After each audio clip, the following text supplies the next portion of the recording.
நாம் தமிழர் கட்சி தொடர்ந்து ஆட்சிக்கு வர வேண்டும் என்பதற்காக பல கட்ட போராட்டங்களை நடத்தி கொண்டிருக்கிறீர்கள்.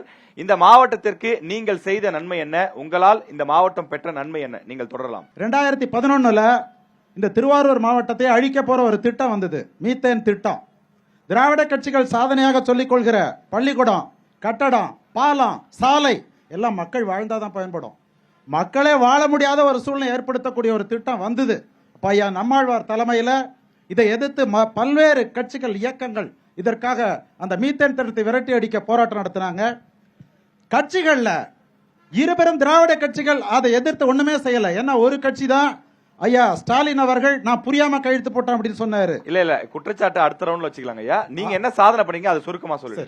வருத்தப்பட நான் இல்ல ஒன்னும் தவறு இல்ல. அப்ப என்னாச்சுன்னா அமைப்புகள் போராடினது பல கட்சிகள்ல குறிப்பா திவீரியமாக போராடினது நாம் தமிழர் கட்சி. ஆர்ப்பாட்டங்கள் நடத்தியிருப்பாங்க மத்த கட்சி. ஆனா நாம் தமிழர் கட்சி என்ன செஞ்சதுன்னா விழிப்பே விடுதலைக்கு முதற்படி என்றார் தேசிய தலைவர்.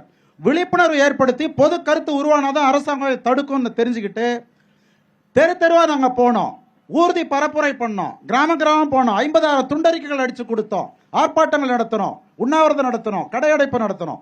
அந்த விழிப்புணர்வுனாலதான் அன்றைய முதல்வர் அம்மையார் ஜெயலலிதா அவர்கள் ஒரு வல்லுநர் குழு அமைச்சாங்க.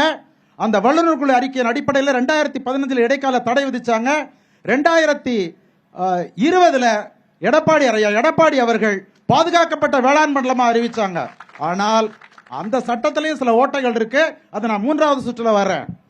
இந்த பாதுகாக்கப்பட்ட வேளாண் மண்டலமா அறிவிக்கப்பட்டது எளிதா வரலீங்க. மக்கள் போராட்டத்தினாலதான் அவர் அறிவிச்சாரு. ஏன்னா அதற்கு நடைபெற்ற போராட்டங்கள் அரசால் ஒடுக்குமுறை செய்யப்பட்டன. ஒரு கட்டத்தில் மக்கள் இதை வெறுக்கிறாங்கன்னு தெரிஞ்சுக்கிட்டு தான் அந்த சட்டம் வந்தது. அடுத்தது காவிரி நீர். ஏன்னா நீர் மண்ணு நல்லா இருந்தா தான் வேளாண்மை பண்ண முடியும். காவிரி நீர் பிரச்சனையில மேலாண்மை வாரியம் அமைக்கிறதுக்கு பல்வேறு கட்சிகள் போராடினார்கள். நாம் தமிழர் கட்சி வீரியமா போராடினது, மேலாண்மை வாரியம் வந்தது. ஆனா அந்த மேலாண்மை வாரியத்துக்கு அதிகாரமே இல்ல, அணைகளை கட்டுப்படுத்த அதிகாரம் இல்ல.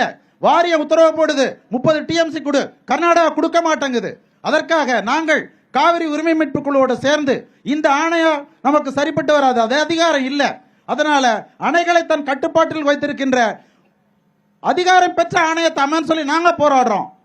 ஆனா மற்றவர்கள் அதற்காக போராடல.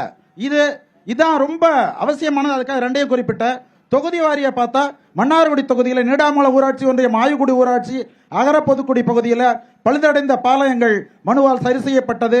நல்லவளம் பேத்தி அத்திக்கடை இடையே இருந்த மூங்கில் பாலம் எங்களுடைய மனு கொடுத்ததால் மாற்றப்பட்டது.